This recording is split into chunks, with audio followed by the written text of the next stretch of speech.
Alright guys, so I'm going to be doing something a little bit different today. I'm a little sick, my voice sounds a little strange, but I'm going to go over my video game collection. And today I'm going to start with PlayStation 2. Let's start with the first game I got for the PlayStation 2. It's Grand Theft Auto Vice City. It's a great game. Grew up playing this game when I was a kid. This was one of the first games we got for the PlayStation 2, and yeah, it was a fun game. So basically what me and my brother would do is we would get like all the stars, the cop stars, and then we would do like the building hopping in that one island. I think it was the second island where you'd hop building to building with like all the military after you and stuff. That was a lot of fun. I have memories of me and my brother. We would just park the car and listen to the radio all night and just laugh our ass off. There is that one station, Emotion, with the one singer. He's like, I just die in your arms tonight. It's like opening a big, dirty, grabby shell and finding a beautiful pearl. Then this record came on. It was very appropriate. I thought too long, and Fernando's ratings go down. I finished my story luego. And then me and my brother would just laugh our ass off, just listen to this guy talk. It was just so ridiculous. It was funny. Great memories. It was a great game. Second game is Grand Theft Auto 3. Now, the first version I had was the PC version. It actually was a while before I got this on PlayStation 2. Growing up, I played Vice City first, and then going to Grand Theft Auto 3 was like a downgrade. Don't get me wrong, it's a great game, but when you experience Vice City first, and then you go to this one, you're just kind of like, well, I mean, it's alright. I mean, you could tell it was missing like the motorcycles. The radio wasn't as good. It was just like very generic and stuff. It's a good game though. It's worth a playthrough. Silent Hill Origins. Now this was originally a PlayStation. It was originally a PSP game, and then they turned it into a PlayStation 2 game. It's a decent game. I don't know. It's for a PSP game. This game, I mean, it's a pretty long game. Like, there's a lot to it. It's pretty impressive.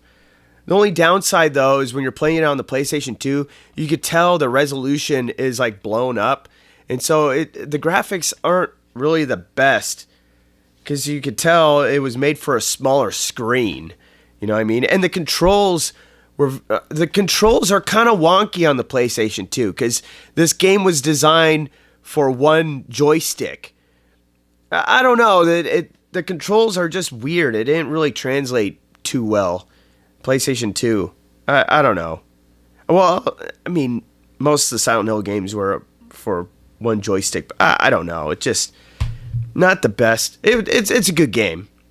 Oh my gosh. This is crazy. Look at this. This is used Lone in the Dark. The Lone in the Dark PlayStation. Hey, God, let me find that. Yeah, here you go. Alone in the Dark. It's still got that GameStop, that generic GameStop thing. That's so funny. Normally, I would print out my own cover and put it in the sleeve, but this game was so bad, I didn't even care to do that. I played this game once or twice, and it's such a weird game.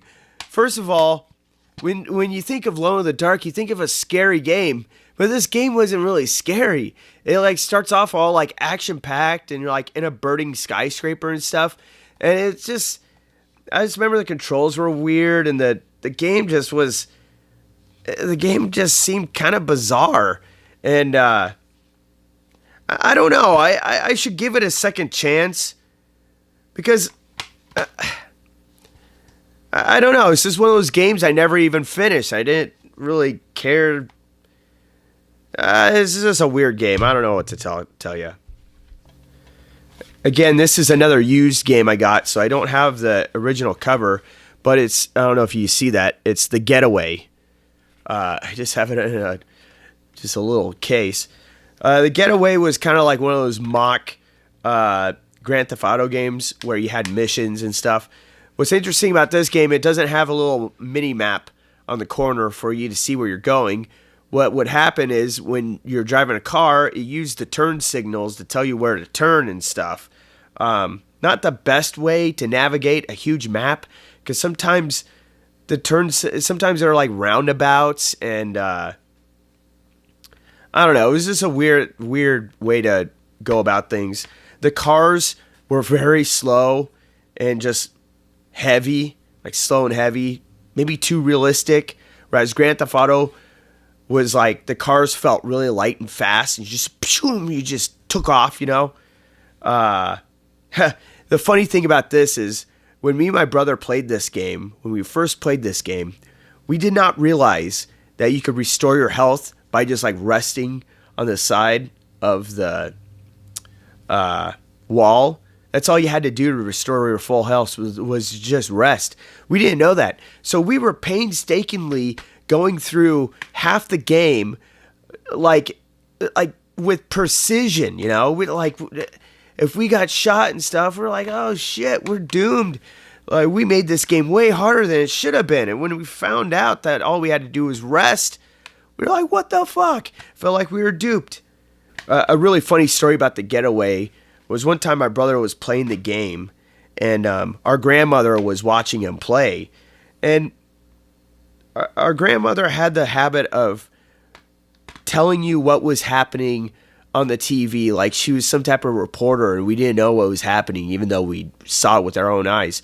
You know, my brother would accidentally run someone over, and she goes, "Oh, you ran that guy over." Or, you know, my brother would crash the car, and she'd go, "Oh, you crashed the car." And like we already know, you know, "Oh, why'd you steal the car from him? What? Oh, why are the police after you?" Just like asking all these questions and stuff. And my brother's getting frustrated because he's on this really hard mission. You know, the police are after him. These gang members are after him. He constantly keeps losing, keeps dying. And our grandmother in the background just keeps going, "Oh, this is, whoa, oh," like just like constantly like reacting to what was going on. And my brother is getting so frustrated, you know, just like he's losing it. And he finally turns around and he's like, "Grandma, I love you, but can't you please shut up?" And I just started laughing so hard because it was just, I don't know, it was just a funny memory. Just so funny. Just Cause. That was it. Just Cause. Now, I played a little bit of this game. I bought my PlayStation 2 from one of my high school friends, and he just decided to give me this game with it. I played it. I played some of it. Mainly just, you know, I don't know what you call it. Just screwed around and stuff. I wasn't very impressed with the game. It has like one of the biggest maps during this era. It was like the biggest map at the time ever made and stuff. But the problem was the graphics were not that good. The graphics were like PlayStation 1 graphics. And the trees were really, you know, cheesy. The trees would like follow you every direction you went. And it was just, they made quantity over quality. It just, there was a few big mountains I really like to like drive up on or skydive onto and then drive down. And that was about the highlight of this game. I just don't know. It's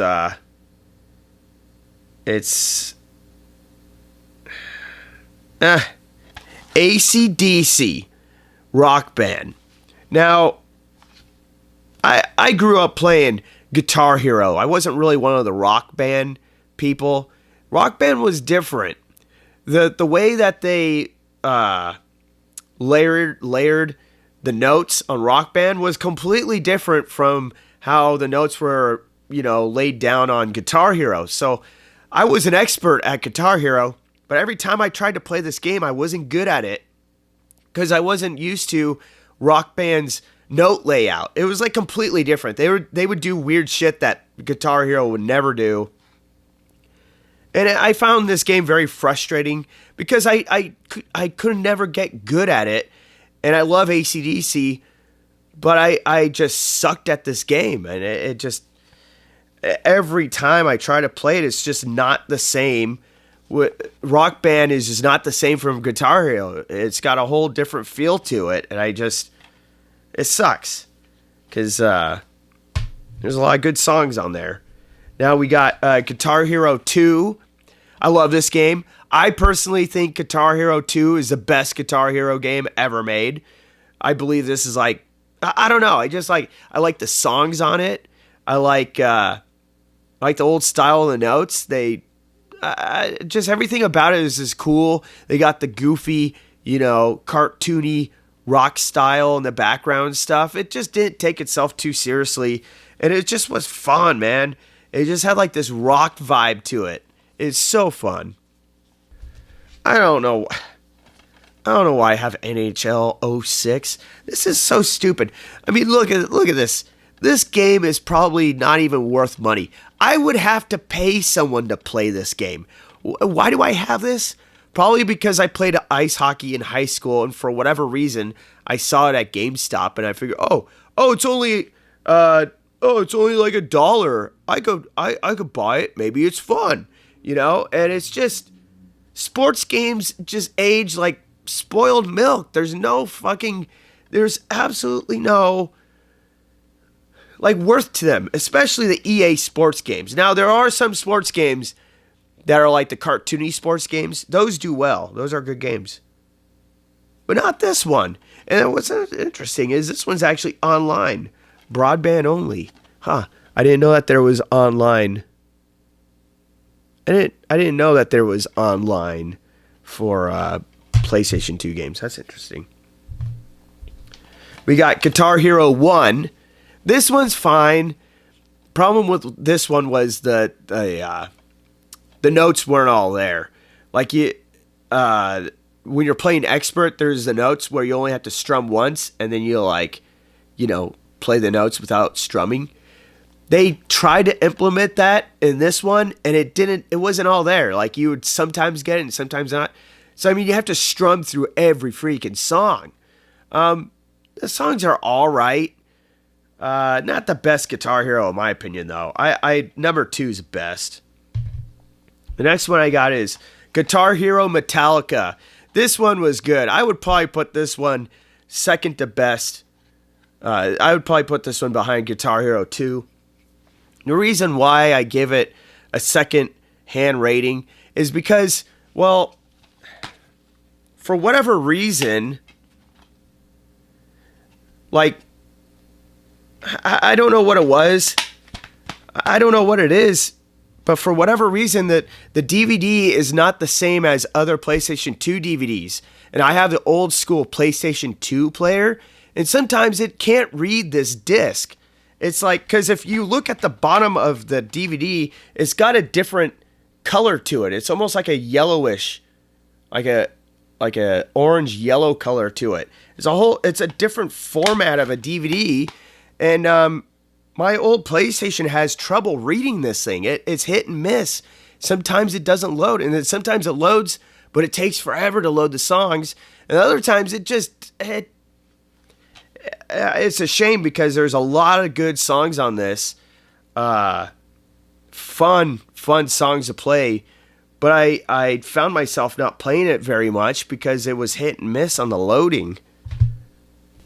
We're going to go to Grand Theft Auto Vice City Stories. Now, this was the PSP version for the PlayStation Portable, and then they made it for PlayStation 2. It's an alright game. I got stuck on a particular mission, and I could not beat this mission. It's been years since I played this.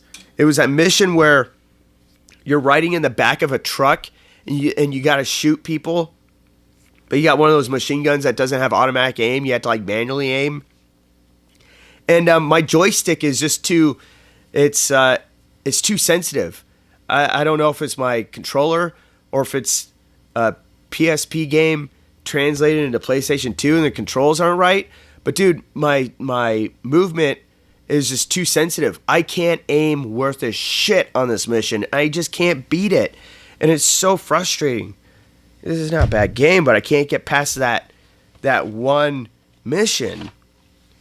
And then, of course, I got the Grand Theft Auto Liberty Stories. Again, this was a PSP game brought back to PlayStation 2. This game's all right. Never finished it. Not because there was hard missions. I just didn't finish it because it just got boring. I don't know what it is. But playing on the same map as another game, it has its downsides to it. You know, it's just not the best. Not the best. Oh, this is a good one. Silent Hill 3. As a matter of fact, what's cool about this one is it came with the soundtrack CD. Then it even has the game. But the soundtrack CD came with it. I thought that was really freaking cool. You know? It's, this is probably why I'm sick and twisted. Because I grew up listening to this CD in my CD player. Why the fuck would I do that? I don't know. It's depressing music. It's scary music. But I would do that shit. But Silent Hill 3 is a great game. I would say it's probably, I don't know. I'd say it's the third best. Silent Hill 1 and 2 are like the best ones. This one's good too, though. The only strange thing about this one is, in order to unlock the endings, in one of them, it's like you have to play on the hardest mode and you have to like kill every single monster in the whole game. And on top of that, you have to like be at the lowest health at all times in order to get the good ending. It's very weird. In order to get the bad ending, you just play through the game like normal and you just... I don't like that. There's like a scoring system to it. It's really weird. I've never been able to unlock all the endings because of it. And like if you were to try to get the good ending, I guess you could replay the game like 20 million times on easy mode or whatever to like build up the points. It's very weird. That's the only thing I don't like about the third one. The ending, you have to like almost I don't know. Yeah, it's just weird. Katamari. Now this is a weird Japanese game. Back in high school, my friend showed me this game, and I fell in love with it. What you are is like an alien dude who just rolls things up, and the ball just gets bigger and bigger. Next thing you know, you're rolling up skyscrapers, you're rolling up the land, you're rolling up islands. You're like rolling up the whole earth, and it's a weird concept, but it gets addicting because you just keep rolling shit up. And it's actually a lot harder than it sounds because you gotta use both joysticks, and you gotta... It's a weird thing. It's a learning curve, but it's a great game. If you're looking to just like have some stupid fun, play Katamari. That's great. Now, of course, I have Katamari 2, which is We Love Katamari. Same game, just like bigger levels. You know, you suck up more and more things, and that's a fun one. They have a third one for PlayStation 3 and I think Xbox 360. I don't know what it was called. It was like Katamari something, but that one's even bigger. At one point, your ball gets so big it gets stuck in a big giant black hole. Like you start consuming the whole universe. It's crazy, man. Silent Hill 4.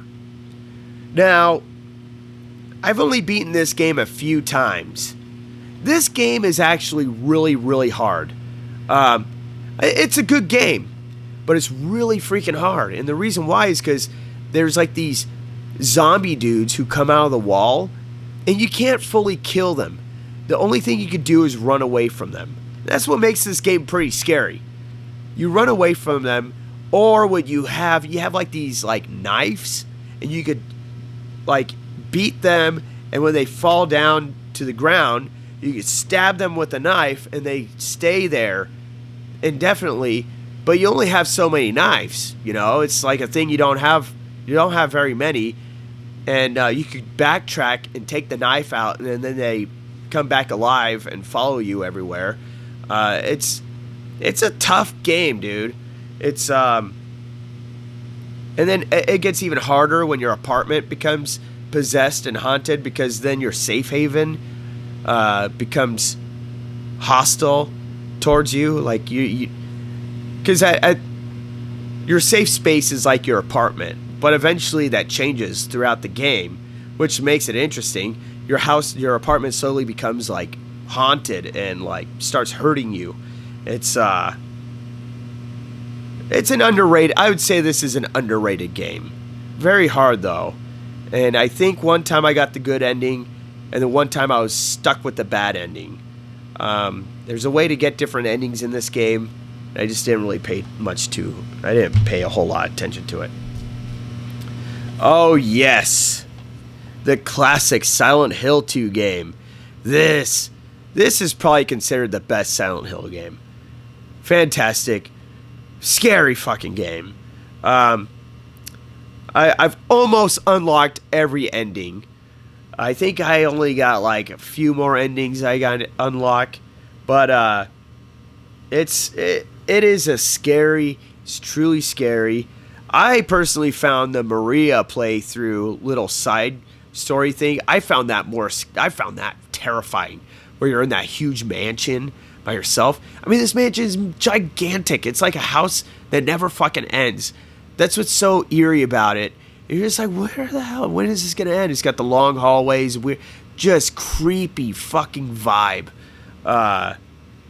Actually, if I'm not mistaken, I think this was the second game we ever owned. The first game we had was Metal Gear Solid 2. I don't have that game. My brother has it. And then we bought Silent Hill 2. And there's a funny story behind this, because we went to the mall and my brother tried to buy it, right? But none of us were 18 years old. And the guy at the store was like, I can't sell you this. You're not 18 years old. I think my brother was like 17 at the time, or 16. Like, he was like right there at age 18.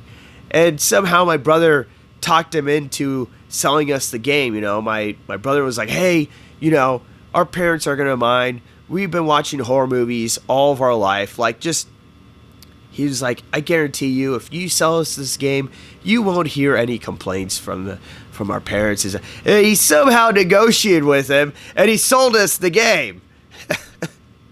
And, yeah, that's how we got Silent Hill 2. Oh, yes. Guitar Hero 3. It's all right. I actually don't really like this game all that much. I think the thing that I don't like the most is the songs. The songs are just kind of boring to me. I like the one, what's that really insane song, Through the Fire and the Flames or whatever? That song's fun. I got through that song like 60% on expert, by the way. It's I had to like strum with my elbow and the I can't do that these days. Dude, I tried playing this game about a year ago. I just suck. I suck at Guitar Hero now. I used to be an expert. I got old. Maybe it's the beer. I don't know. Just not good at the game. Silent Hill Shattered Memories. Now, when I was opening up this game, for whatever reason, I thought this was a part of the wrapping, and I accidentally tore off some of the wrapping. I'm like, I don't know what I was like, geez, they really wrapped this well. And then I realized, whoa, hold on one second. I'm wrapping the freaking, what am I doing here? That's so funny. Oh, man. I don't know. This was a Silent Hill Shattered Memories was a remake of the first Silent Hill. And it was originally for the Wii U, and then they brought it out to all the other consoles. You know, the Wii U, it was supposed to use like the motion controls. Of course, with this one, the motion controls are just the joysticks. But this one was probably one of the lowest ranking Silent Hills. It's kind of a boring game, I'm not gonna lie.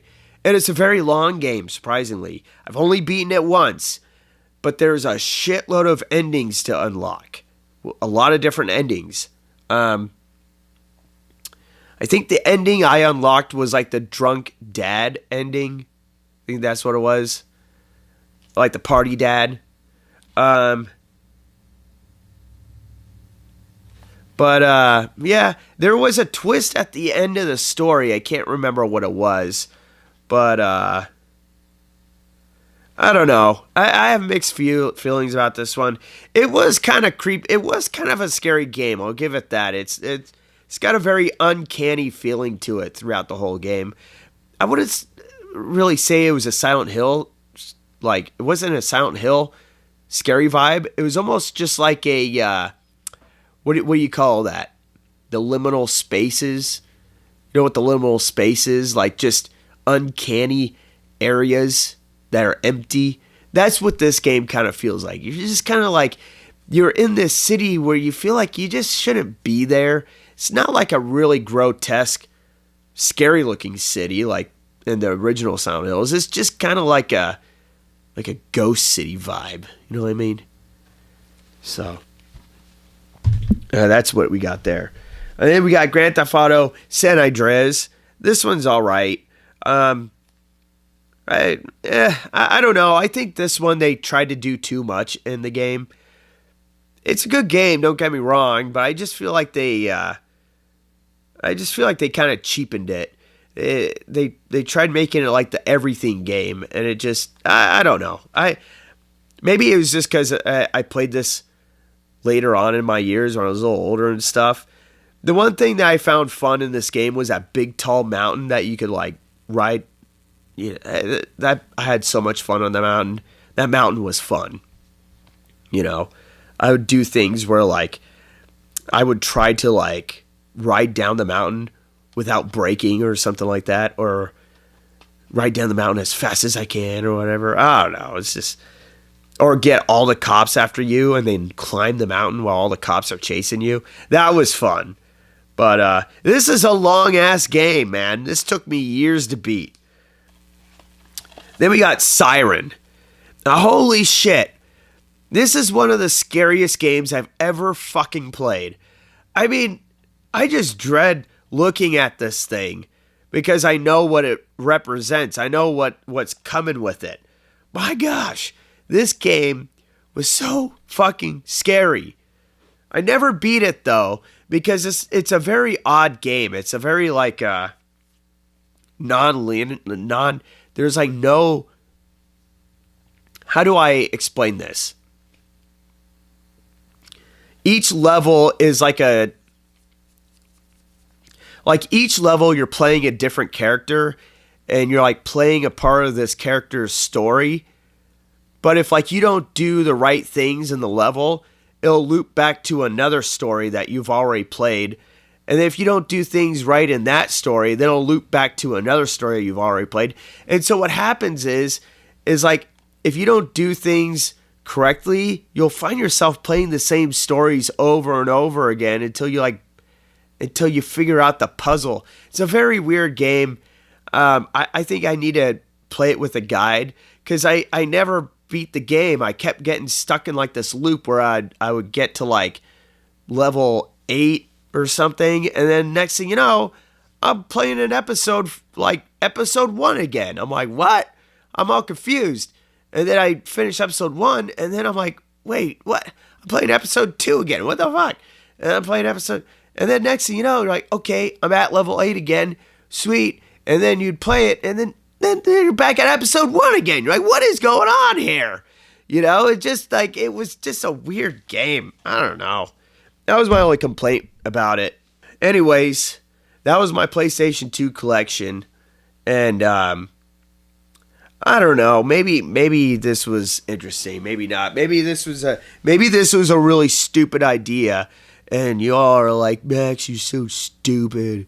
What happens with these videos is I'm going to watch this video back and I'm going to be like, what the fuck am I talking about? You know? Or I'm going to go, I said that the wrong way. That's not what I meant to say. It's weird when you go back and watch your videos, you know, you thought you nailed it. And then you watch back, you go, none of this is good content. None of this. I got to reshoot the whole freaking thing. Like, what the fuck, Max? Like, you dropped the fucking ball. I mean, this is one of the reasons why I'm using AI technology on most of my videos. Because, dude, it saves a shitload of time. Not gonna fucking lie. Not gonna lie. And it doesn't take up a whole lot of memory. So, all right, guys. Cheers. Have a fantastic day. And we'll do another one of these videos again. I got a video. Maybe we'll do GameCube videos. Or GameCube Game Collection. Or something like that.